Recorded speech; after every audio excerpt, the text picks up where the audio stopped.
Eu acho que eles fazem isso daí até mesmo para que você faça para o sistema ir dando Então, como estou consultando aqui via Show, você tem dentro dos dois lugares. Primeiro, não é só na Procuradoria. Então, aparece assim, ó, informações disponíveis na Secretaria da Receita Federal e na Procuradoria Geral da Fazenda são insuficientes para a emissão de certidão por meio da internet. certo, Certo? Ou seja, o seu problema não é só na PGFN, certo. tem dívida na Receita Não, também. essa da Receita, essa realmente está devendo.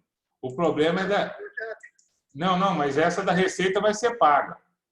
Né? A questão é que a da PGFN que se trata de uma competência de 12/2013, sabe?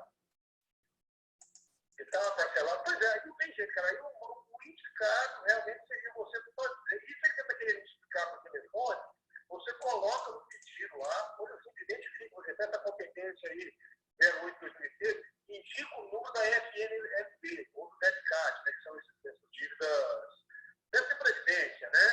INSS, Pois é, que hoje está lá com a gente. Hoje não, já está 13 anos. Tá? Uhum. Então, assim, cara, para simplificar tudo que você quiser ser para mim, você coloca lá no seu pedido, indicando as MSFs, porque isso vai facilitar o tratamento do caso pelo procurador de pegar. Eu não sei se o procurador-chefe hoje, que é o Sérgio, está me dando isso. Na minha época, quem fazia essa análise, pessoalmente, era eu, o procurador-chefe. Aí, quando a gente tem uma dúvida, a gente vai e conversa com o colega responsável pelo contribuinte lá na dívida. Como esse aqui é final 8, CNPJ, né? A gente se orienta pelo último número antes da barra, deve ser adiante. Deve ser, não estou certo. Lembra dele de Bandeira, né? Que foi pro Enem com a gente, lá em Belo Horizonte? É minha, loirinha, baixinha. Sei. Pois é, ela que deve ser o procurador responsável pela dívida lá.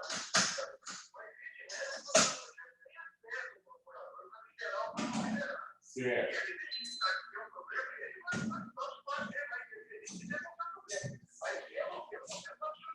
Entendi. Pelo menos ele tem um caminho. Eu até entrei aqui, ó, tem o regularize.pgfn.gov.br.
Bom dia a todos. Tudo bem? Desculpa, eu estava com o áudio aberto e estava conversando com um colega aqui sobre uma questão da Receita Federal. Espero que não tenha incomodado vocês. Nós temos aí, por enquanto, 11 colegas aqui dentro da sala. São 10h09, vamos esperar até 10h15 para iniciar, porque hoje é um pouco mais extenso a matéria, e aí a gente dá início à aula, pode ser? Aí vocês me chamam aqui pelo chat ou pelo microfone também, não tem problema, por áudio, tá bom?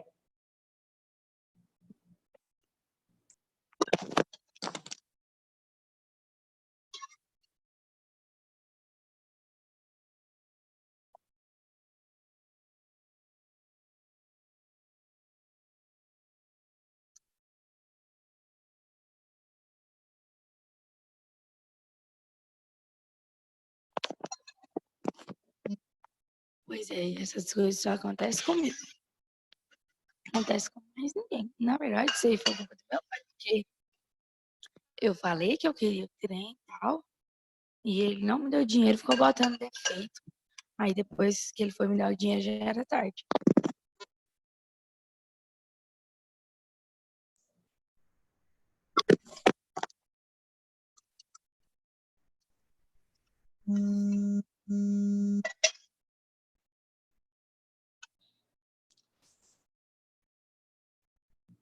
Renata, estou sim. As aulas estão sendo gravadas e, com o tempo, eu estou disponibilizando elas lá no Classroom. Aí a última aula que eu ministrei para vocês também está gravada lá no Classroom.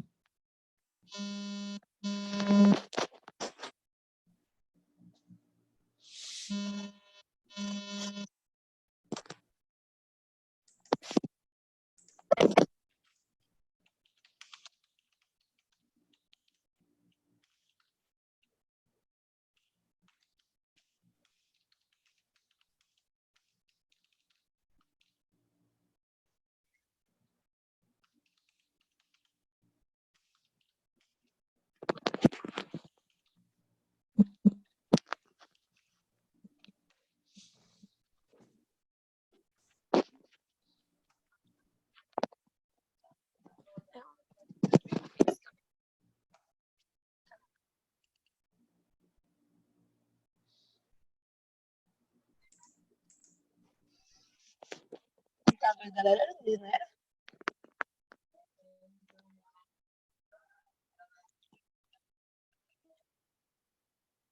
Ou é a namorada dela?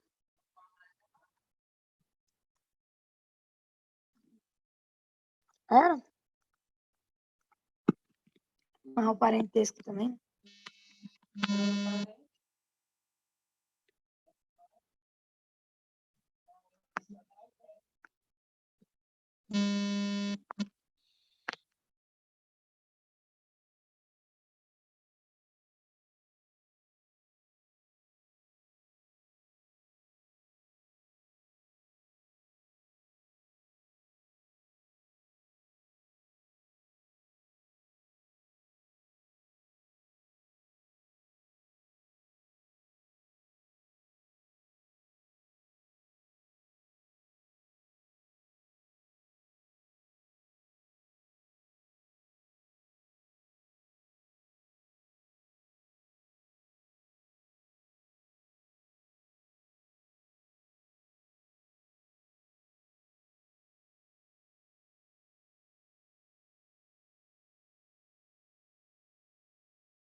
Bom, acho que vamos dar início à nossa aula, porque já são 10h15 e o pessoal vai, ao longo do tempo aí,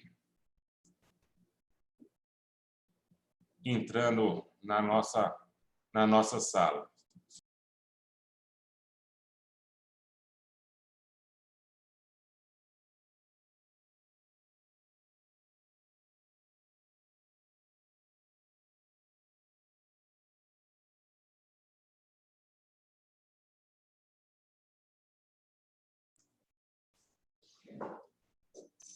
Pois bem, dando continuidade ao que nós chamamos de institutos complementares do direito de empresa, hoje nós abordaremos 2 tópicos: os livros comerciais, que é o fim desses institutos complementares, e começaremos a falar sobre o direito societário propriamente dito. Antes de mais nada, eu gostaria de saber se vocês receberam os planos de aula sobre esses 2 temas. Receberam?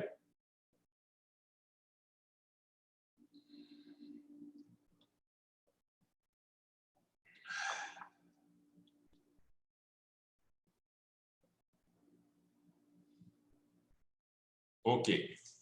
Bom, nós já abordamos o estabelecimento empresarial, o nome empresarial, os registros dos atos constitutivos da sociedade empresária e da firma individual empresária, e hoje eu abordarei a questão dos livros comerciais ou, propriamente ditos, livros empresariais.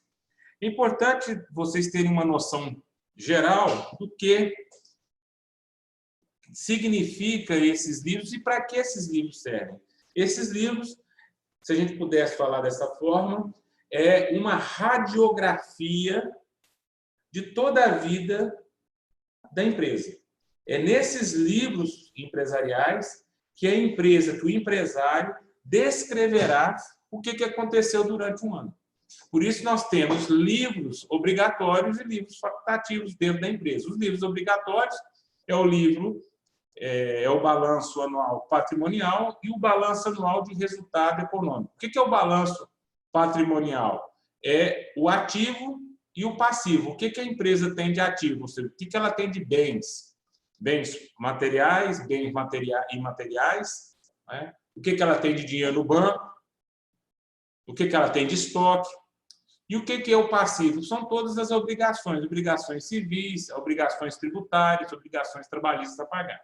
E o que é o balanço do resultado econômico? É todo o lucro e todo o prejuízo que a empresa teve durante um ano.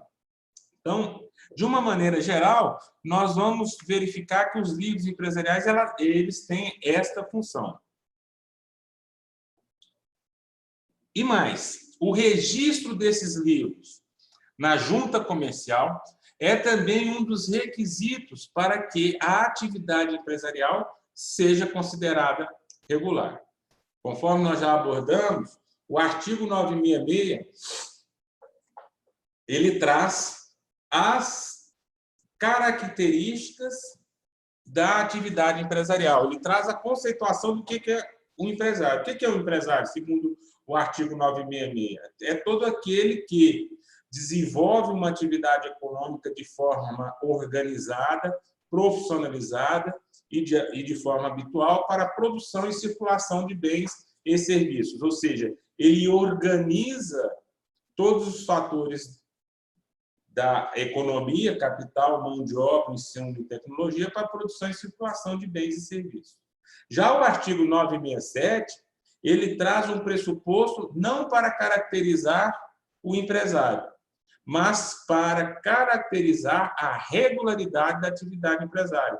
Tanto é assim que o artigo 967 diz de forma clara: todo empresário, antes de dar início à sua atividade empresarial, tem que registrar-se na junta comercial. O que ele tem que fazer? Ele tem que pegar o ato constitutivo da empresa, o contrato que forma a empresa, e levar esse contrato ao registro. Esse registro é feito aonde? Na junta comercial. E se ele não fizer esse registro, ele continua sendo empresário? Continua. Só que ele será considerado um empresário irregular. E o empresário irregular, se ele exercer a atividade empresarial de forma irregular, ele terá consequências jurídicas. Por exemplo, ele não terá legitimidade para requerer a autofalência. Ele não tem legitimidade para requerer a falência de um outro empresário. Ele não tem legitimidade para postular a recuperação judicial da sua empresa. Os livros comerciais ou livros empresariais da sua empresa não terá a eficácia probante, como são aqueles livros que estão devidamente registrados na junta comercial. No exercício irregular da atividade empresarial, a responsabilidade do sócio será sempre ilimitada. O que quer dizer isso? O patrimônio pessoal do sócio sempre responderá pelas obrigações da atividade empresarial. Então, nós vamos observar que existem duas espécies de livros, os livros obrigatórios e os livros facultativos. É importante nós ressaltarmos aqui a norma do artigo 27 da Lei Complementar 123 de 2006, que é o Estatuto da Microempresa e Empresa de Pequeno Porte. Estes empresários que estão conceituados como tal, e aí nós vamos verificar, eu sempre gosto de deixar registrado esse fato, que a Lei Complementar 123 de 2006, que é o Estatuto da Microempresa e da Empresa de Pequeno Porte, ele não traz espécies de sociedade empresarial. O que ela traz, essa legislação, é a caracterização tributária dessas empresas. É a forma pela qual essas empresas serão tributadas e terão obrigações fiscais ou não. No caso da empresa de pequeno porte, do microempresário, do individual ou da microempresa, por exemplo, eles não estão obrigados a terem esses livros e levarem esses livros comerciais ao registro na junta comercial. Ou seja, a escrituração fiscal desse tipo de empresa, que são optantes pelo Simples, eles têm uma regularização especial daquelas empresas de médio e grande porte e aquelas próprias empresas de pequeno porte ou microempresas que não estejam no Simples. Essas empresas, sim, têm a obrigação de terem os livros empresariais e registrarem esses livros na junta comercial. Então, nós vamos ter como os livros obrigatórios o balanço anual patrimonial, onde está todo o ativo e passivo da empresa, conforme eu já havia explicado, e o balanço anual da movimentação econômica, onde a empresa registrará todo o seu lucro e todo o seu prejuízo. E nós vamos verificar também que esses são os livros obrigatórios de todas as sociedades empresárias, de toda firma individual de responsabilidade limitada. A professora Laudelina, ela ingressou aqui na nossa sala, a nossa coordenadora, e ela gostaria de falar com vocês. Eu vou passar a palavra para a professora e depois nós retomamos a nossa aula. Bom dia, professora Laudelina. A senhora fica à vontade para comunicar com os alunos. O microfone da senhora está sem som. Está sem som? Está me ouvindo agora? Aqui para mim continua sem som, professora. Está parecendo que está com som, com som. Não? Não conseguiu? Não? Nada? Tá ok, tá dando para ouvir. Tá dando para ouvir? Ótimo, então. Então, bom dia a todos vocês, uma boa Páscoa, que todos estejam bem em sua quarentena respectiva. E é com muita alegria que aqui compareço, primeiramente para cumprimentar o professor por sua dedicação, principalmente pelo seu comprometimento com as nossas aulas online. E quero também dizer a todos vocês que aqui compareço para levar uma palavra de incentivo e um alerta a todos vocês. Da nossa preocupação enquanto... Alô? Oi? Fugiu? Enquanto coordenação. Nós temos verificado que em várias turmas, professor, alguns alunos apenas ligam seus equipamentos e verdadeiramente não assistem às aulas. Por que nós chegamos a essa conclusão? Tendo em vista a pouca participação dos alunos nas atividades posteriores e mesmo nas perguntas ao professor, tá? Então, nós estamos aqui para solicitar a todos os alunos e alunas para que aproveitem o conhecimento dos seus professores, que estão super atualizados em todas as suas respectivas áreas, porque essa pandemia vai passar, com certeza, e depois virá, possivelmente, um embate, principalmente no mundo jurídico, e só terá um lugar de destaque, só brilhará aquele profissional que realmente tiver acumulado conhecimentos. Então, é importante que todos vocês estejam atentos a isso.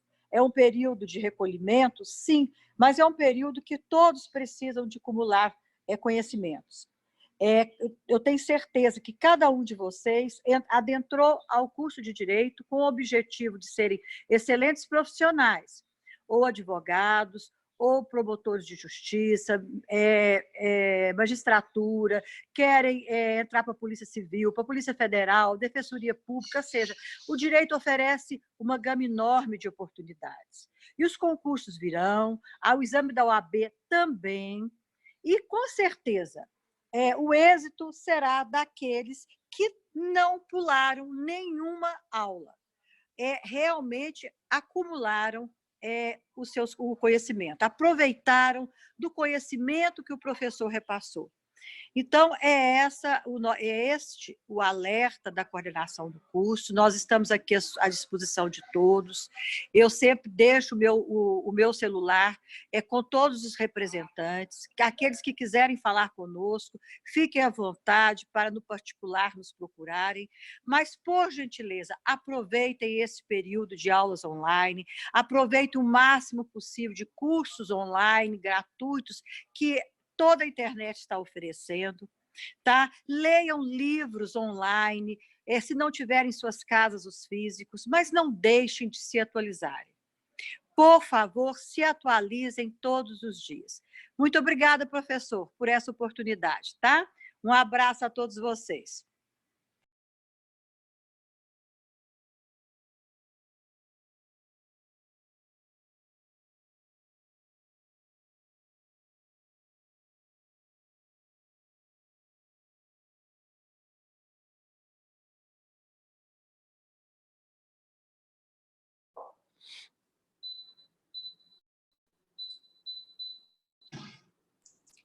Ok, voltou ao áudio, né? Obrigado, tanto Raine quanto Renato, obrigado.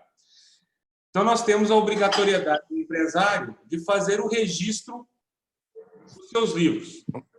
E a ausência do registro desses livros obrigatórios na junta comercial tem implicações tanto no âmbito civil quanto no âmbito penal. No âmbito penal, por exemplo, o empresário que não faz o registro dos seus livros na junta comercial, se for declarada a falência dele, essa falência será tipificada como falência fraudulenta. Isso quer dizer um crime falimentar.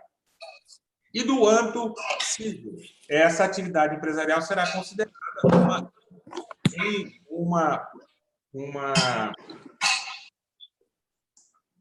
uma atividade empresarial irregular. E nós temos 2 livros obrigatórios para toda atividade empresarial. Para toda atividade empresarial, a exceção, conforme eu disse, daquelas empresas cuja o regramento tributário é diferenciado, que é a microempresa, a empresa de pequeno porte e o MEI, conforme a Lei Complementar 123 de 2006, que é o Estatuto da Microempresa e Pequena Empresa e Empresa de Pequeno Porte. Os 2 livros obrigatórios é o balanço anual patrimonial e o balanço anual de resultado econômico. Balanço anual patrimonial, onde está o ativo e o passivo da empresa. O ativo é todo o patrimônio, estabelecimento empresarial, nome empresarial, os bens corpóreos, bens incorpóreos, os valores que estão em investimento, e o passivo são todas as obrigações de natureza civil, tributária, trabalhista, previdenciária. E o balanço anual de resultado econômico é a expressão de todos os lucros e prejuízos que a empresa teve durante um ano.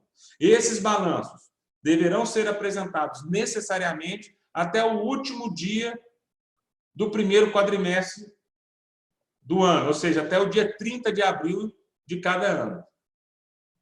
Momentaneamente, o governo federal emitiu uma medida provisória que alterou o Código Civil para esse momento de pandemia que nós estamos vivendo. Então, nesse momento em que está vigendo o estado de emergência sanitária, essa obrigatoriedade de apresentar os livros empresariais estendeu-se até o dia 31 de julho do presente ano. Só que, vamos deixar claro, essa medida provisória, ela altera também provisoriamente o Código Civil em decorrência do estado de emergência sanitária em que nós nos encontramos. Por isso que a fala da professora Laudelina foi muito substanciosa nesse momento.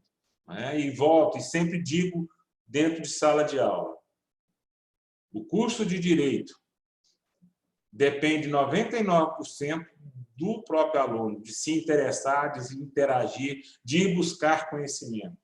E a geração de vocês, de uma forma muito mais contundente, porque tudo está à mão de vocês. A possibilidade de nós estarmos aqui tendo aula à distância. Isso é uma situação muito interessante, por exemplo, para a minha geração. Se isso tivesse acontecido quando eu estava no curso de Direito, e é pouco tempo atrás, coisa de 25, 26, 27 anos, estaria todo mundo dentro de casa sem aula. Você não teria condições de estar tendo esta interação que nós estamos tendo aqui. Mas, enfim. E existem também o que se chama de livros obrigatórios especiais, ou seja, dependendo da atividade empresarial, a atividade empresarial, além desses 2 livros obrigatórios, do balanço anual patrimonial e do resultado econômico, ele tem que ter outros livros. A exemplo, daquelas atividades empresariais, sociedades empresárias ou EIRELI, que emitem duplicata. O que é uma duplicata? Duplicata é um título de crédito, você já estudado isso. É um título de crédito causal. O que significa um título de crédito causal? Para que a duplicata seja emitida, deverá ter necessariamente acontecido uma compra e venda de bens ou serviços, ou seja, toda duplicata é lastreada na nota fiscal de compra e venda ou de prestação de serviço. Para que essas duplicatas sejam emitidas, elas devem ser emitidas e devem ser registradas no livro de registro de duplicatas. As sociedades anônimas, por exemplo, que são regulamentadas pela Lei 6.404 de 1976, elas devem ter necessariamente o livro de registro de ações nominativas. O que são as ações nominativas? São aquelas ações com direito a voz e voto nas assembleias de acionistas. O livro de transferência de ações nominativas. O livro de ata das assembleias. O livro de registro de presença dos acionistas nessas respectivas assembleias. Ou seja, esses livros são livros obrigatórios especiais. Especiais por quê? Porque somente são exigidos de determinada espécies de atividade empresarial. O armazém gerais, ele tem que ter necessariamente o livro de entrada e saída de mercadorias. E é interessante, só um registro, que os armazéns gerais ainda são regulamentados pelo Decreto 1102 de 1903. Vale aí o registro histórico dessa legislação. Nós vamos verificar também que existem os livros facultativos. E esses livros facultativos são adotados pelo empresário como forma de melhor controlar a sua atividade empresarial. como forma de melhorar a gestão do seu negócio. Então, nós vamos verificar que são tidos como os livros facultativos. O livro caixa, o livro de conta corrente, né, são instrumentos, conforme eu disse, necessários para uma melhor gestão, mas não são obrigatórios. Os livros obrigatórios, conforme eu mencionei a vocês, são aqueles livros, não é?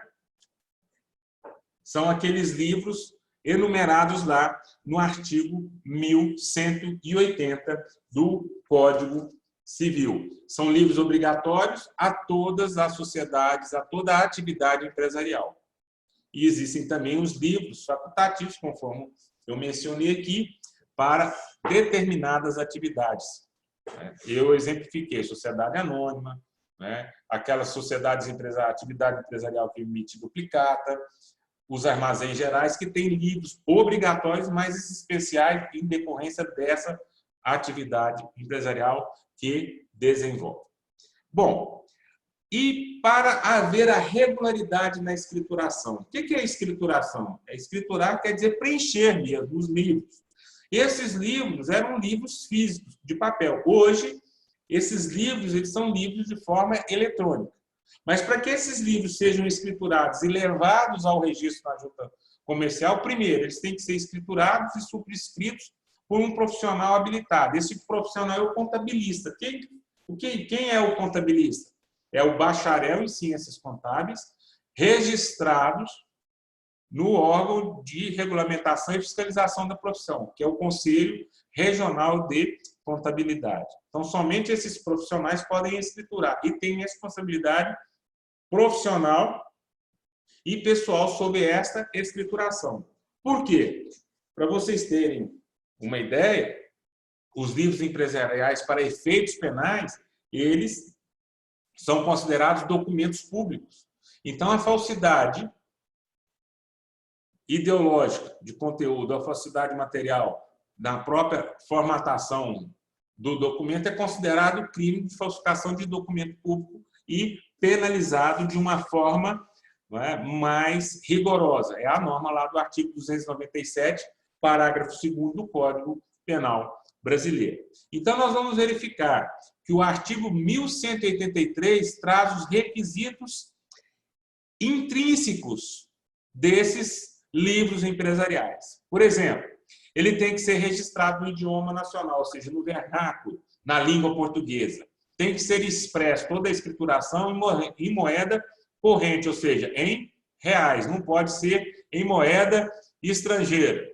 O Hugo acabou de entrar aqui na nossa sala, gostaria de saber se ele vai querer falar ou só nos cumprimentar. Beleza? Então tá, grande abraço. Os livros empresariais, eles devem estar formatados na forma mercantil. Eles devem ser preenchidos em ordem cronológica, dia, mês e ano. Não podem ter intervalos em brancos. Quando os livros eram físicos, acontecia muito isso como uma forma de driblar a fiscalização, de cometer até mesmo fraude. Hoje, com o documento eletrônico, isso é mais difícil ou talvez até mesmo impossível de se ter, né, espaços em brancos nesses documentos eletrônicos. Já o artigo 1181 do Código Civil traz os requisitos extrínsecos desses livros empresariais ou livros comerciais. Primeiro, esses livros, essas fichas, esses documentos eletrônicos têm que estar autenticados pela junta comercial. A junta comercial ela somente registra aqueles documentos que ela reconhece formalmente corretos. Então, ele tem que ter o termo de abertura e o termo de encerramento. Ou seja, do ano civil, do dia 1º de janeiro a 31 de dezembro. Ele tem que estar, conforme eu disse, autenticado pela junta comercial. E somente após essa autenticação eles serão levados a registro. E esses registros podem ser feitos por meios eletrônicos, né? Através daquelas chaves de criptografias emitidas pela Receita Federal do Brasil. Bom, quais são as consequências na irregularidade da escrituração? Ou seja, se os livros empresariais não estiverem escriturados da forma ditada pelo artigo 1181 e 1183. Esses livros não poderão ser levados ao registro na junta comercial. Se eles não podem ser registrados na junta comercial, essa atividade empresarial será tida como uma atividade irregular, com todas aquelas consequências jurídicas que eu disse a vocês no início da aula. E nós vamos ter, então, desdobramento nas esferas tanto civil quanto penal.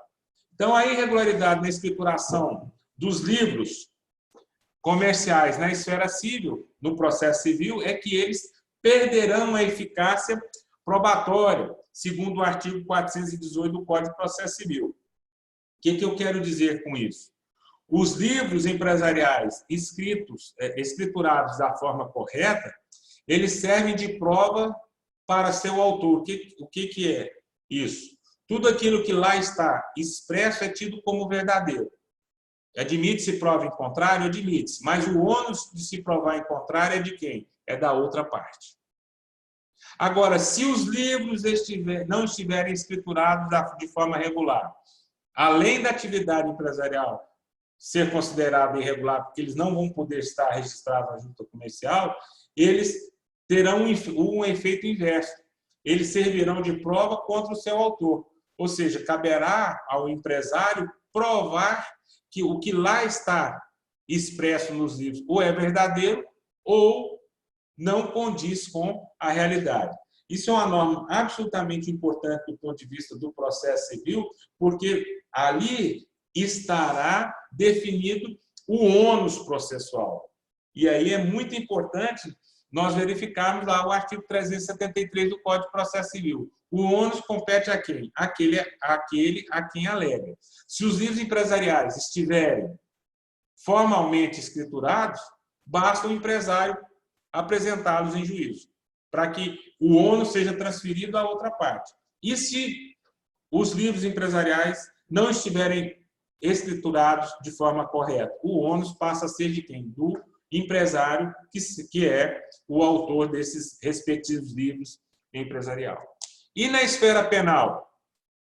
Na esfera penal, a não escrituração correta dos livros, o não registro desses na junta comercial, caso haja a declaração de falência desse empresário, essa falência será considerada uma falência fraudulenta, ou seja, estará aí tipificado um crime falimentar, né, conforme dito lá no artigo 188 da Lei 11.101 de 2005, que é a Lei de Falência e Recuperação de Empresa.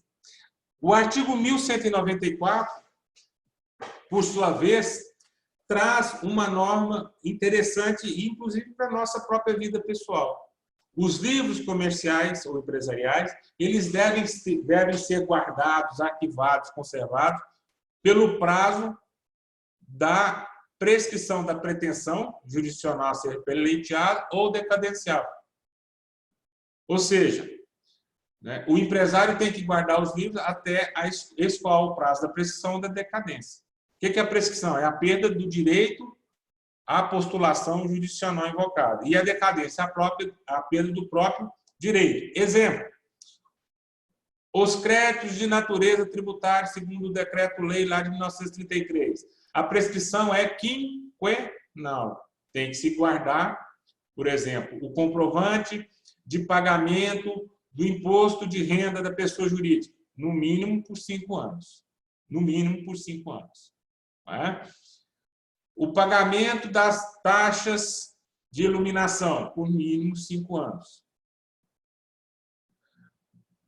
O comprovante de pagamento de uma determinada obrigação, segundo o artigo 206, parágrafo 5, por 5 anos. Da mesma forma, tratando-se do direito decadencial. O FGTS, que é a verba fundiária, o prazo de se postular o recebimento do FGTS é trintenário, ou seja, durante 30 anos. Então, nós vamos verificar que esses documentos, hoje é uma forma mais fácil de se guardar, porque todos esses documentos são eletrônicos. Mas existem documentos que ainda são expedidos na sua forma física. Então, a norma do artigo 1194 é nesse sentido, né, que vai se ter a obrigatoriedade para você comprovar direitos ou cumprimento de obrigações de se arquivar esses documentos durante o prazo prescricional ou decadencial. Existem duas perguntas aqui que eu tentarei respondê-las. Um momento, por favor. O Rômulo pergunta se os impostos cobrados sobre um produto a empresa paga com base no lucro ou no valor total. Veja bem, os impostos, aí você vai ter impostos municipais, estaduais e federais. Mas vamos falar do imposto estadual, que é o ICMS, é o imposto sobre a circulação de mercadorias. A Secretaria da Fazenda de cada estado tem uma pauta mínima, ou seja, você recolherá o imposto sobre o valor do produto, sobre o valor da venda do produto. Mas se esse produto for vendido com um valor abaixo da pauta, será considerado a pauta, ou seja, é sempre sobre o valor do produto a ser vendido. E aí você tem uma pauta mínima, ou seja, é uma forma da Secretaria da Fazenda evitar fraudes no recolhimento do produto. Suponhamos, o combustível. Quanto que é o litro da gasolina? R$ 4,49. Então, tem uma pauta mínima que vai ter que ser recolhido o ICM sobre este valor. Se a gasolina for vendida abaixo da pauta mínima, prevalece a pauta mínima. Se for vendida acima, aí você vai ter também um escalonamento. Certo aí, Romulo? Consegui responder a sua pergunta? A Renata, ou melhor dizendo, a Alexandra me faz uma outra pergunta. Todas as empresas têm que ter livros, até mesmo empresas de pequeno porte, por exemplo, que tem apenas 2 funcionários registrados. Alexandra, conforme eu disse, a lei complementar 123 de 2006, que é a lei, que é o Estatuto da Pequena e Média Empresa, aquelas empresas de pequeno porte, a microempresa, que é optante pelo Simples, não estão obrigadas a ter os livros obrigatórios, né? Os balanços anual patrimonial e de movimentação financeira. Elas têm necessariamente um livro único, que é o livro Caixa. Se elas não forem optantes pelo Simples, aí elas terão a obrigatoriedade de apresentar esses livros lá do artigo 1180. A Renata me faz uma seguinte pergunta. Nessa legislação, a gente não...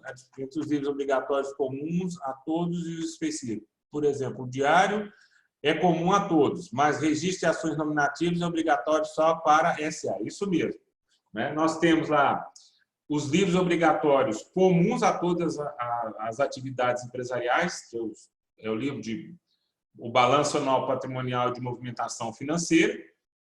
Todas as SAs têm que ter esses livros? Tem. Mas, além desses livros, as sociedades anônimas têm que ter os livros das ações nominativas, o livro da transferência dessas ações nominativas. Ações nominativas são aquelas ações, volto a dizer, com direito a voz e voto.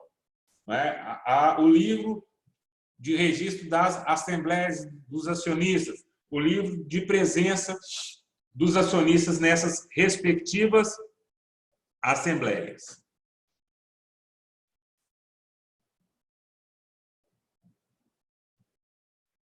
O Rômulo me faz uma outra pergunta sobre a questão do imposto. Se o produto custa R$ 2,5 e é vendido a R$ 5,00, conforme eu disse, isso é uma área do direito tributário e que nós vamos ter que verificar a tabela de fixação da pauta mínima para a incidência do imposto do ICM. Geralmente se cobra o imposto para não onerar a atividade econômica sobre a pauta mínima. Ou seja, o produto custa 2,5, mas a pauta mínima diz que é 3. Então, o ICM vai ser cobrado sobre 3 e não sobre 5. Mas isso não é um cálculo exato. Vai depender da proporcionalidade do recolhimento desses impostos de acordo com a atividade empresarial propriamente dita. Respondi aí, Romulo?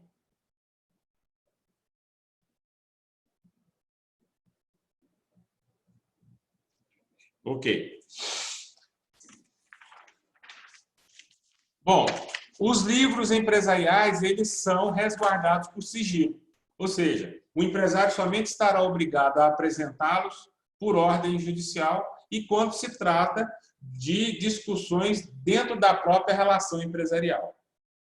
Então, o empresário não estará obrigado à apresentação dos livros sem uma ordem judicial. E perante a autoridade administrativa fiscalizatória, ele estará obrigado. Mas qual autoridade administrativa que ele é obrigado a apresentar? Aquelas que estão ditas lá no Código Tributário Nacional e na Lei 8.212, que é o Regime Geral de Previdência Social.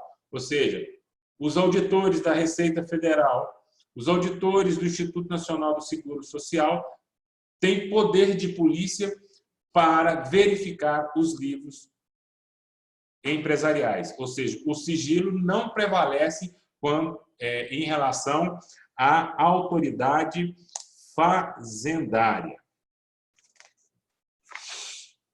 Conforme eu disse, os livros empresariais escriturados de forma irregular, eles não têm a força probante. É a norma do artigo 418 e 419 do Código de Processo Civil. Os balanços anuais obrigatórios, só mesmo para dar continuidade à nossa aula e seguindo o plano de ensino, o plano de aula aqui, é o balanço patrimonial, né, onde estão lançados todo o ativo e passivo da empresa, e o balanço de resultado econômico, todo lucro e prejuízo, de forma anual. Agora, existem determinadas atividades empresariais que este balanço não é apresentado de forma anual, inclusive numa periodicidade menor. É o que acontece com as instituições financeiras. Os bancos devem apresentar os balanços obrigatórios de forma trimestral. Por que disso? Conforme eu disse no início da aula, o livro empresarial é a radiografia da situação da empresa. Neles estarão lançados toda a vida da empresa. Todo passivo, ativo, todo lucro e prejuízo. Então, aquele que vai travar um negócio jurídico com essas empresas tem que ter conhecimento da saúde financeira. E como que ele tem? Ele tem conhecimento disso? Através de uma certidão na junta comercial, porque esses livros obrigatórios lá deverão estar registrados. Tem que dar publicidade ao ato. As instituições financeiras devem registrar na junta comercial os livros obrigatórios de 3 em 3 meses, conforme determinação do artigo 31 da Lei 4595 de 1964, que é a lei da reforma bancária. Não é? A ausência de balanços obrigatórios, anuais ou trimestrais, configura-se o quê? Crime falimentar. É a norma do artigo 178, conforme eu disse. E a ausência dessa escrituração regular, tanto para a sociedade, para qualquer tipo de sociedade empresária. Os seus sócios, tratando de sociedade de pessoas como a sociedade limitada, ou os diretores das sociedades anônimas, eles passam a responder ilimitadamente com seu patrimônio frente às obrigações das empresas das quais eles são sócios ou administradores. Essas sociedades empresárias ou filho individual de responsabilidade limitada, com a irregularidade na escrituração dos seus livros comerciais, também não poderão participar de licitações públicas, não é? Conforme o artigo 31, inciso 1 da Lei 8.666 de 1993, que é a Lei de Licitações. Então, são essas as minhas ponderações que eu gostaria de falar sobre os livros comerciais ou livros empresariais. São o que o Código Civil chama de institutos complementares da atividade empresarial. Agora, se tem alguma matéria... sim, a Renata está me fazendo uma outra pergunta e a Alexandra também tem me indagado aqui. Então, antes de passar para o direito societário, e aí vocês vão me permitir uma aula um pouco mais extensa, porque na próxima semana, é dia 21, no dia 21 de abril, que é feriado. E, por imposição institucional, não posso dar aula nesse dia. Então, para que a gente não fique muito atrasado, eu gostaria de concluir o direito societário com vocês. Pode ser assim, né? Vocês não têm mais nada para fazer hoje, tem que estar todo mundo dentro de casa. Vocês vão me tolerar falar um pouquinho mais, né, até aí às 11h30, 11h45. Mas vamos lá, respondendo as perguntas. Da Alexandre, no caso de empresa enquadrada no Simples, deve aguardar por quantos anos? Não é o período que define o ingresso no Simples, e sim o regime tributário a qual essa empresa estará enquadrada, né, segundo a norma de direito tributário. O Simples é norma de direito tributário, é regramento de recolhimento de tributos e escrituração fiscal. Como que a empresa enquadra-se ou não nesse regime tributário especial que é o Simples? Pelo seu faturamento. Acho que a Renata... Não, a Alexandra fez a pergunta sobre a questão do Simples, a Renata me faz uma outra pergunta aqui.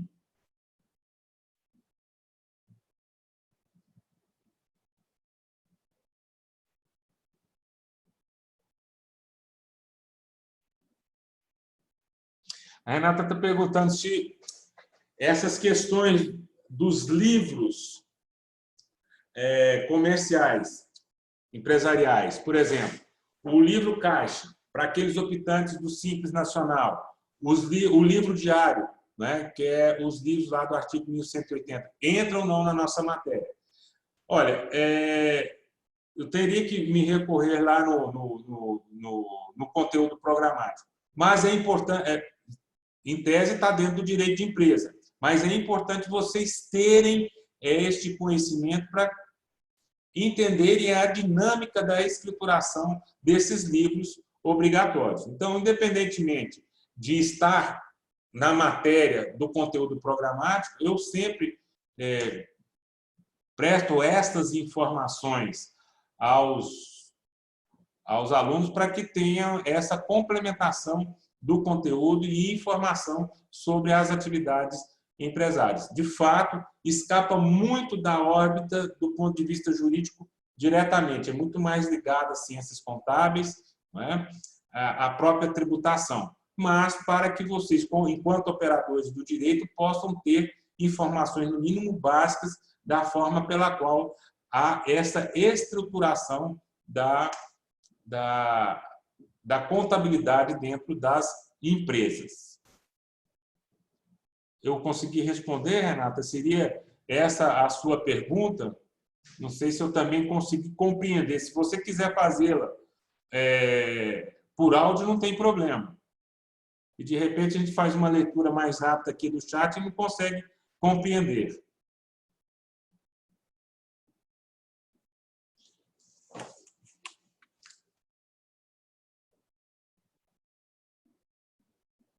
Sim. Ok. Conforme eu disse para você, traz, né, o artigo 1180 e seguintes, essas normas de escrituração. Mas são informações muito básicas, né, e não de forma aprofundada, como se estivesse estudando em contabilidade.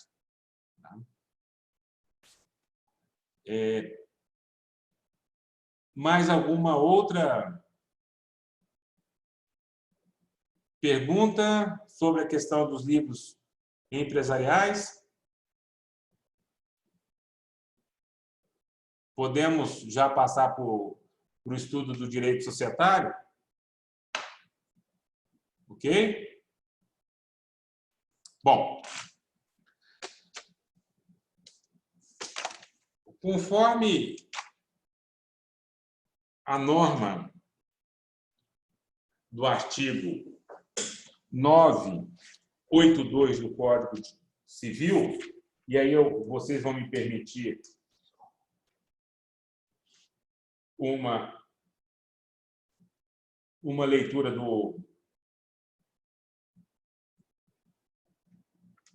deste artigo, salvo exceções expressas, considera-se empresária a sociedade que tem por objeto o exercício de atividade própria de empresário sujeito a registro e simples às demais. O que diz e qual que é a inteligência do artigo 982? Que sociedade empresária é uma sociedade de pessoas. E faço logo o registro. Podem ser sócios de uma sociedade empresária, tanto pessoa de direito natural, somos nós, como pessoas jurídicas. Então, tem empresas que têm só pessoa de direito natural, tem empresas que têm sócios só pessoas jurídicas, e tem empresas que têm sócios acionistas, né, dependendo da espécie dessa atividade empresarial, pessoas de direito natural e pessoa jurídica. E a EIRELI, que é a empresa individual de responsabilidade limitada? Porque o artigo 982 diz apenas de sociedade empresária. A EIRELI não é sociedade. Sociedade tem que ter no mínimo 2 pessoas, físicas ou jurídicas. Mas a EIRELI é uma firma individual. E aí não é uma sociedade empresária, mas é uma atividade empresária. O que é a norma? O que diz a norma 982, que também alcança a EIRELI? Uma interpretação teleológica. Sociedade empresária, afirma ou EIRELI, é uma atividade econômica que é exercida também de forma organizada, habitual, profissionalizada para a produção e circulação de bens e serviços. Então, sociedade empresária é toda reunião de pessoas físicas ou jurídicas para exercerem a atividade típica do empresário. E aonde que está tipificado a atividade do empresário? No artigo 966. Essa sim é considerada uma sociedade empresária.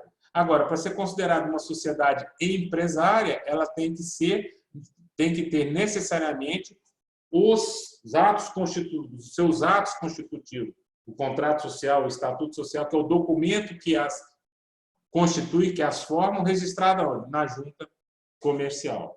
E se elas não forem registradas na junta comercial, não serão consideradas sociedades empresárias, serão consideradas sociedades de fato.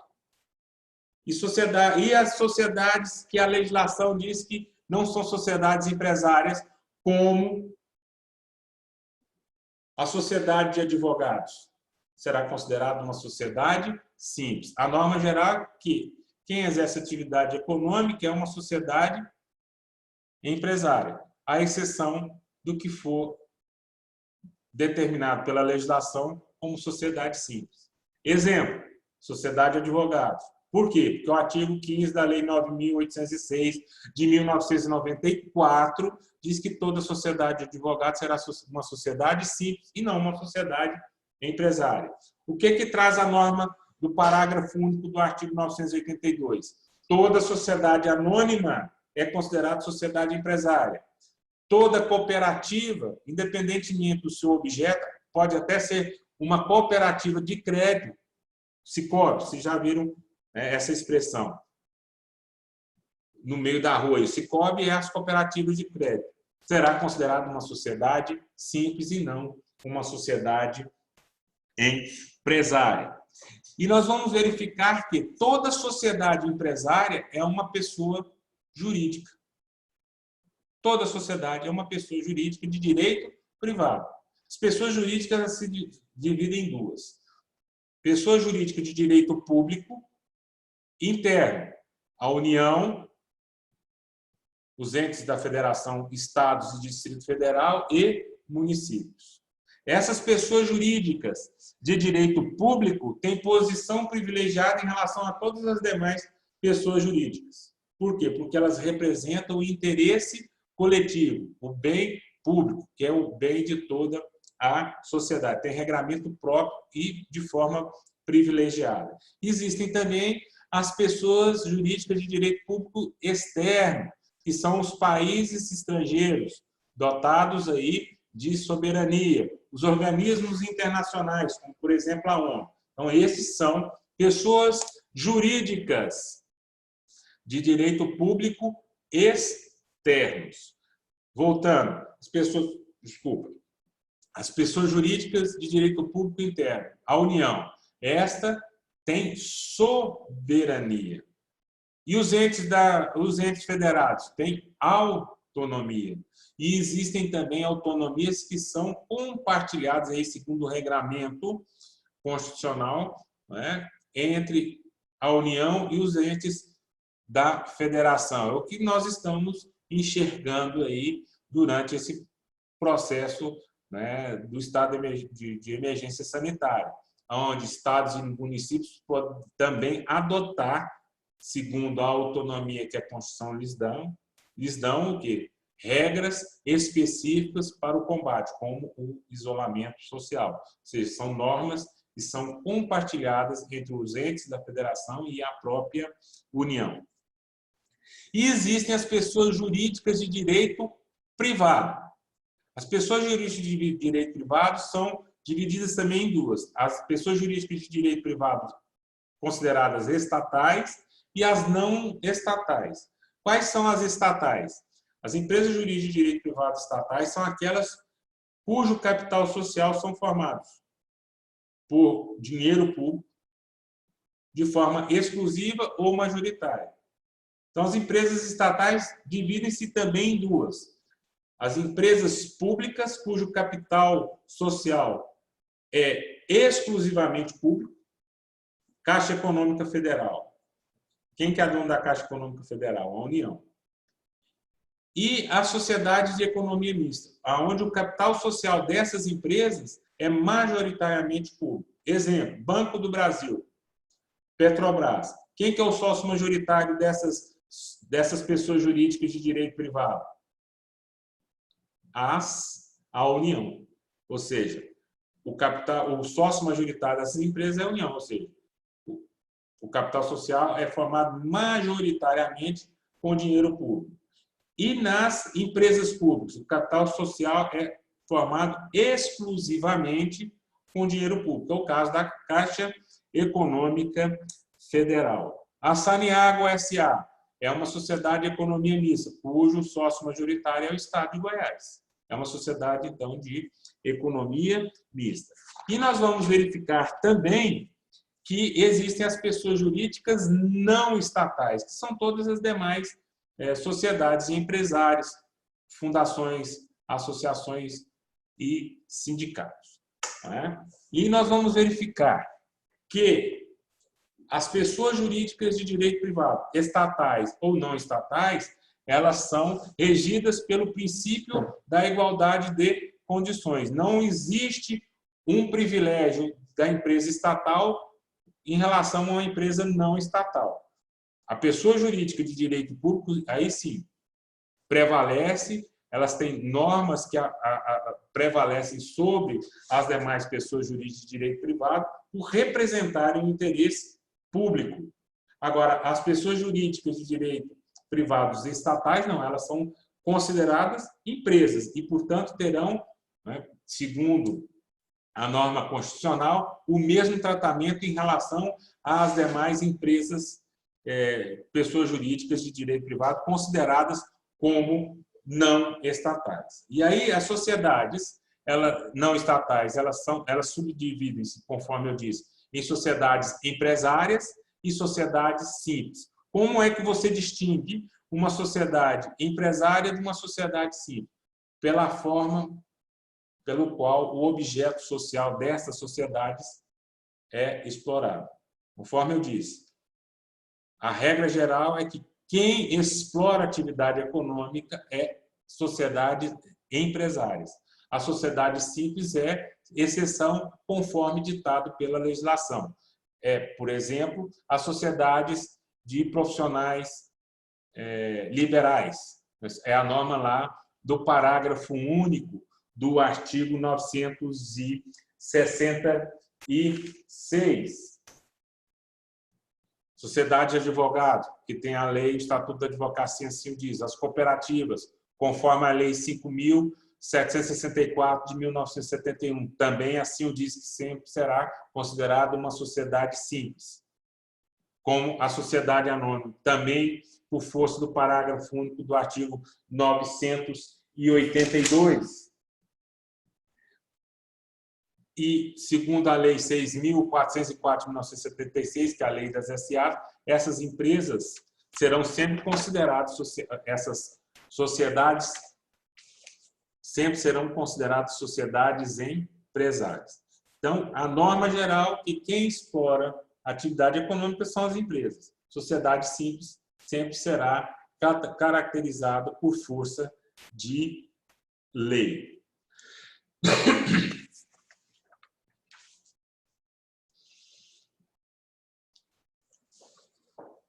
A personalização da sociedade empresária. Conforme eu disse, toda sociedade empresária é uma pessoa jurídica. O que é uma pessoa jurídica? Pessoa de direito natural somos nós. Saindo das entranhas de nossas mães e respiramos, somos pessoas de direito natural, titulares de direitos e obrigações. Não respirou, é um natimorto, ou seja, é apenas um nascituro. O nascituro é um ente despersonificado, como é também o condomínio, como é também o espólio, a massa falida. Então, a pessoa jurídica, voltando à pessoa jurídica, a pessoa jurídica é uma criação do direito, ela não vive fora do direito. Por que a pessoa jurídica foi concebida no ordenamento jurídico? Para que ela possa praticar determinados atos jurídicos e que a sua existência, o seu patrimônio, seja distinto do patrimônio dos seus sócios. Ou seja, a pessoa jurídica, ela terá direitos e obrigações distintamente dos sócios que a compõem. Os sócios da pessoa jurídica, esses sim podem ser pessoas de direito natural e ou pessoas jurídicas também, tanto do direito privado ou do direito público. Por exemplo, a União é sócia majoritária da Petrobras. A União é uma pessoa jurídica de direito público. A Petrobras tem outros acionistas? Tem acionistas, pessoa jurídica de direito natural, pessoa jurídica de direito privado e pessoas de direito natural também compõem o quadro de acionistas da Petrobras. Um exemplo. Então, nós vamos verificar que a sociedade empresária sempre é uma pessoa jurídica. A Eireli, onde só tem um dono, é pessoa jurídica? É também pessoa jurídica de direito privado. Ela se confunde com o seu dono? Não. Toda pessoa jurídica de direito privado, toda sociedade empresária, não confunde-se com o seu dono. Por quê? Porque ela é dotada do que a gente chama de autonomia patrimonial. A sociedade empresária, que é uma pessoa jurídica de direito privado, ela tem a titularidade negocial, ou seja, ela é sujeita e titular de direitos e obrigações. Ela tem a titularidade processual. O que significa isso? Ela pode demandar e ser demandada judicialmente, ou seja, ela pode compor o polo passivo e ativo de uma relação processual, e ela tem responsabilidade patrimonial autônoma, ou seja, o seu patrimônio responde pelas suas obrigações. O patrimônio dos seus sócios não são alcançados. Existem exceções? Existem. Naquelas sociedades empresárias, aonde a responsabilidade do sócio é ilimitada. Sociedade em nome coletivo, na sociedade em comandita, simples, aonde o sócio administrador ele responde de forma ilimitada. Então, nós vamos verificar que o patrimônio da pessoa jurídica ele é distinto do patrimônio dos seus sócios.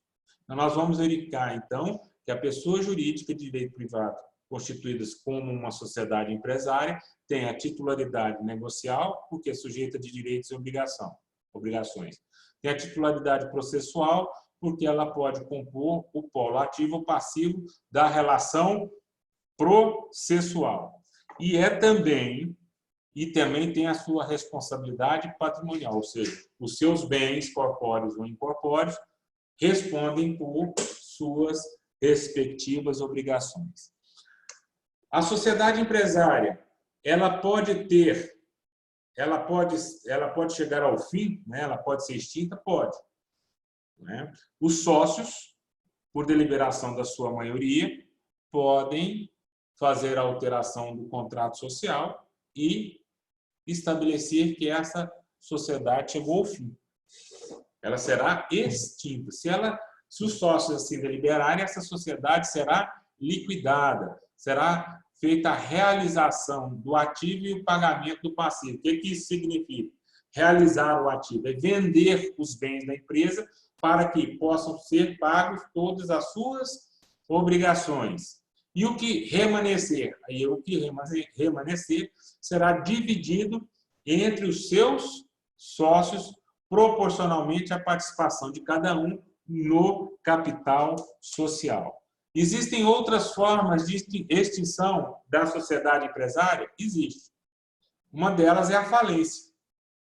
Com a Lei 11.101 de 2005, foi extinto a concordata suspensiva. O Instituto Jurídico da Concordata já não existe mais desde 2005 para cá. Ou seja, a falência representa a extinção da sociedade empresária. No lugar da sociedade empresária, surge um ente que a gente chama ente despersonificado, que é a massa falida. E é importante eu dizer para vocês o que é um ente despersonificado. A pessoa jurídica de direito privado pode sempre fazer tudo aquilo que a lei não a proíba fazer. Já o ente despersonificado ele somente poderá fazer aquilo que a lei lhe determina. Ou seja, a massa falida ela surge após a declaração de falência da empresa para que possa reunir. E aí depois vocês vão estudar isso lá em falência e recuperação de empresa. Mas reunir todo o ativo e passivo da empresa e fazer o pagamento dos credores, segundo a ordem estabelecida lá no artigo 83 da Lei de Falência, respeitando, né, os privilégios dos respectivos credores. Mas o importante agora é vocês terem claro que a falência é uma das formas de extinção da atividade empresária. Incorporação, ou seja, quando uma empresa é absorvida por outra. Essa empresa deixa de existir. Quando funde-se, duas empresas ou mais funde-se, formam uma nova empresa. Aquelas outras anteriores também deixaram de existir. Quando há uma cisão total, uma empresa e ela se duas, a empresa originária também deixa de existir. Bom, quanto a responsabilidade dos sócios. As sociedades empresárias, elas são consideradas sociedades empresárias cuja responsabilidade dos sócios é ilimitada, ou seja, o patrimônio pessoal dos sócios responde pelas suas respectivas obrigações. Mas antes de adentrar nisso propriamente dito, nós vamos observar a norma do artigo 1024 do Código Civil, que traz o seguinte: olha, a responsabilidade dos sócios, ela sempre será uma responsabilidade subsidiária. O que significa responsabilidade subsidiária? O sócio tem o direito de exigir, primeiro, que se execute, né, que se venda em um leilão os bens da sociedade empresária, para depois os bens pessoais deles serem alcançados. Agora, nós vamos verificar que, no caso da sociedade, cuja responsabilidade dos sócios é ilimitada, a responsabilidade dos sócios passa a ser solidária, ou seja, o credor pode executar tanto a sociedade quanto o sócio. É o que acontece, por exemplo, na sociedade em nome coletivo, lá no artigo 1039. Sociedade em nome coletivo é aquela sociedade empresária em que pessoas somente de direito natural se reúnem para executar uma determinada atividade. Todos os sócios da sociedade em nome coletivo são responsáveis solidariamente pelas obrigações da sociedade, ou seja, respondem por seu patrimônio pessoal.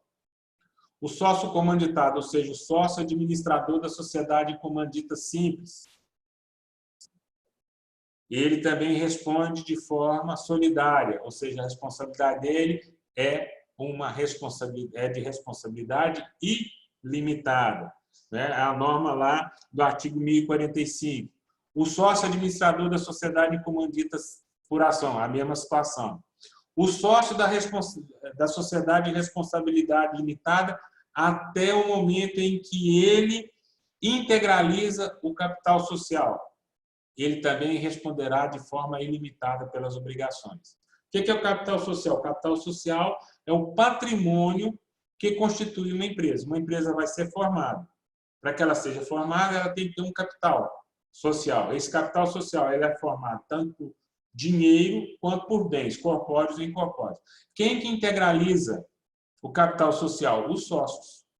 E até ele integralizar o capital social, ele será considerado responsável ilimitadamente pelas obrigações da empresa. Somente após ele integralizar totalmente o capital social é que ele fica com a responsabilidade limitada ao valor que ele entregou para a formação desse respectivo capital social. E existem também aquelas sociedades cuja responsabilidade dos sócios é limitada. É o caso, como acontece com a sociedade limitada, a LTDA, ou as sociedades anônimas, a SA.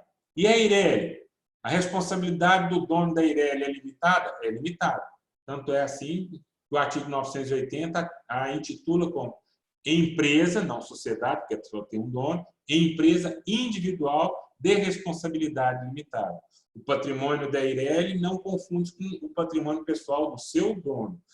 O patrimônio da sociedade anônima não confunde com o patrimônio dos seus acionistas.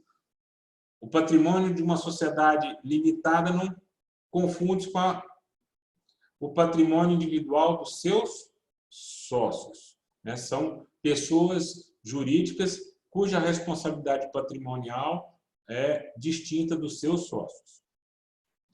Quanto ao regime de dissolução, de constituição e dissolução das sociedades. Existem as sociedades contratuais. O que são as sociedades contratuais? Aonde a participação societária é dividida em cotas. Essas sociedades elas são formadas, constituídas por um contrato social.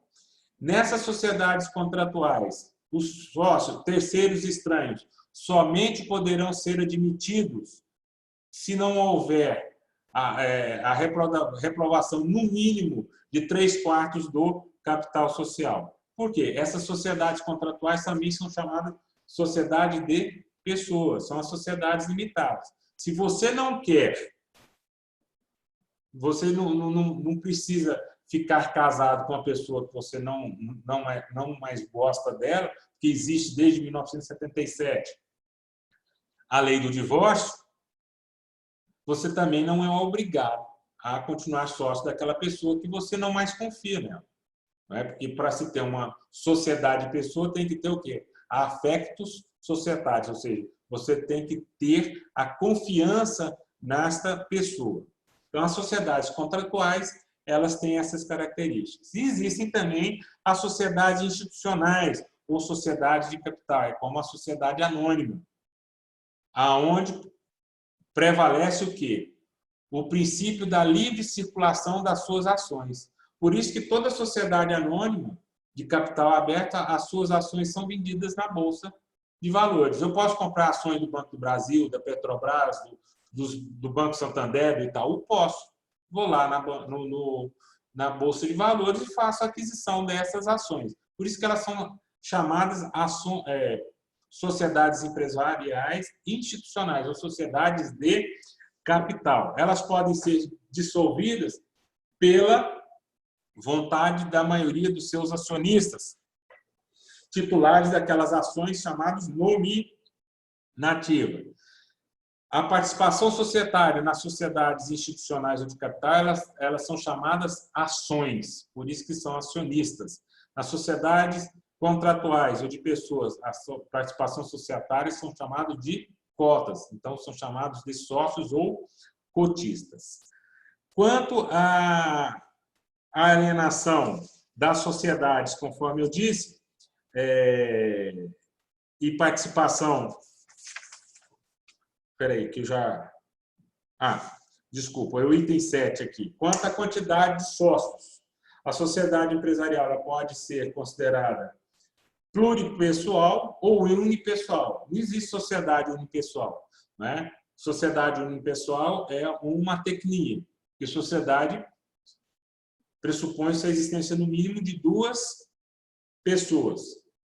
Então, a sociedade tida como unipessoal, na verdade, nós estamos diante do empresário individual ou de uma firma individual de responsabilidade, né, ou de um empresário, de uma empresa individual de responsabilidade limitada, que é a EIRELI. E as sociedades pluripessoais, sociedade limitada, sociedade anônima, sociedade em nome coletivo, sociedade em comandita simples ou em comandita por ações. Quanto à nacionalidade, nós vamos observar que existem as pessoas de direito, as empresas nacionais, cuja sede delas é no país, no Brasil, independentemente do seu capital ser estrangeiro ou não, ou a nacionalidade do seu sócio ser estrangeira ou não. E as empresas estrangeiras, multinacionais ou transnacionais, são aquelas empresas cuja sede está no exterior. A norma do artigo 986 diz que a sociedade tida como irregular será considerada como uma sociedade de fato. Para terceiros, existe o quê? Somente a reunião de pessoas. Para a sociedade ser considerada irregular, segundo a norma do artigo 967, é aquela sociedade cujos atos constitutivos não estão registrados na junta comercial. E daí por diante, existem todas aquelas consequências jurídicas que eu já mencionei para vocês, como não ter legitimidade para requerer a falência de outro empresário, não ter legitimidade para postular a sua recuperação judicial, não poder participar de licitações públicas e, principalmente, a responsabilidade ilimitada dos sócios para com as obrigações desta atividade empresarial. E, por fim, eu quero trazer a vocês o Instituto da Desconsideração da Personalidade Jurídica. Não é? O que significa isso? Conforme eu disse, as pessoas jurídicas de direito privado, elas são regidas pelo princípio da autonomia patrimonial. Ou seja, o patrimônio dessas pessoas jurídicas é distinto do patrimônio dos seus respectivos sócios. Ou seja, o patrimônio da pessoa jurídica responde por suas obrigações. Mas quando ocorre a infringência desse princípio, quando os sócios da pessoa jurídica, valendo-se desse princípio da autonomia patrimonial, pratica atos para lesar terceiros, fraudar credor, desviar patrimônio, utilizar desta autonomia patrimonial da pessoa jurídica para cometer crimes, como aconteceu nesse processo todo, né, que nós verificamos no país, né, de corrupção, né, de agentes públicos. O que acontece? Caso o patrimônio dessa pessoa jurídica não seja suficiente para pagar as suas obrigações. E nós estamos dizendo daquela pessoa, da sociedade empresária, cuja responsabilidade dos sócios é limitada. Por quê? Porque se a responsabilidade do sócio for ilimitada, não precisa da desconsideração da personalidade jurídica, porque o credor já pode demandar diretamente contra o sócio. O Instituto Jurídico da desconsideração da personalidade jurídica, ela somente alcança aquela sociedade cuja responsabilidade dos seus sócios ou acionistas é limitada. Ou seja, em relação à sociedade anônima, em relação à sociedade limitada ou à EIRELI. Então, havendo a configuração de gestão temerária, desvio de patrimônio, fraude à legislação, fraude a credores, né?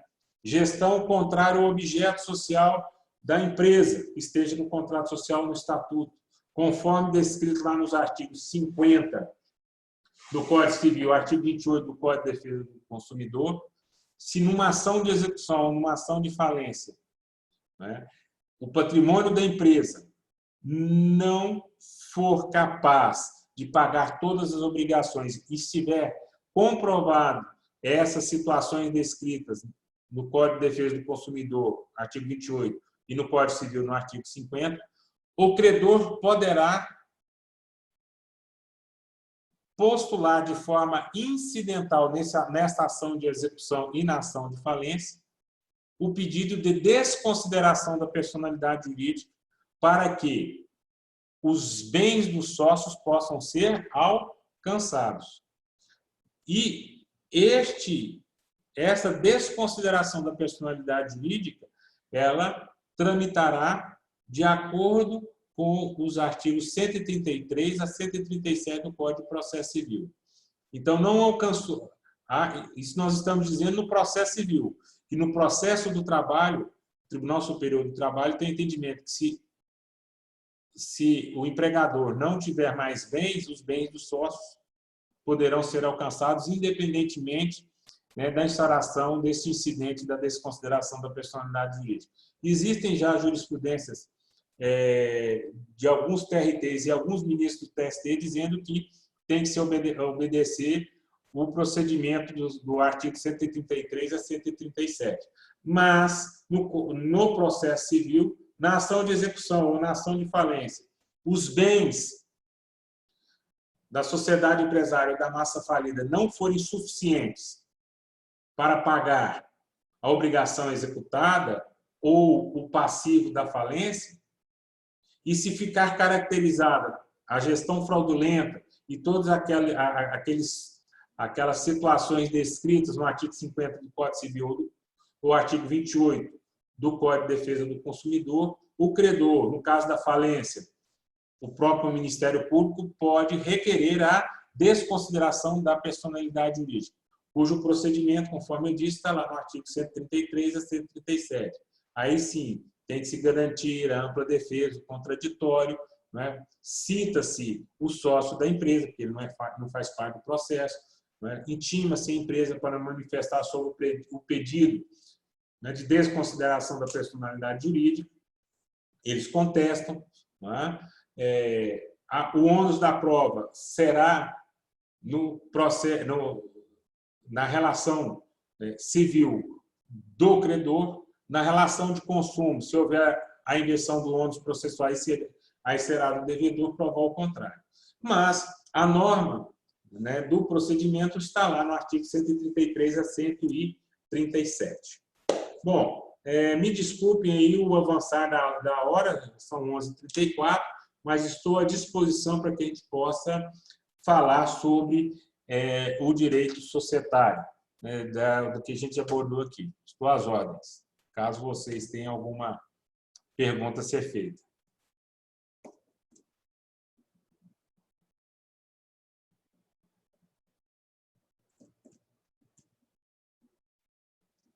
Ok? Posso dar, então, por encerrada a aula? Alguém vai ter mais alguma pergunta a ser feita?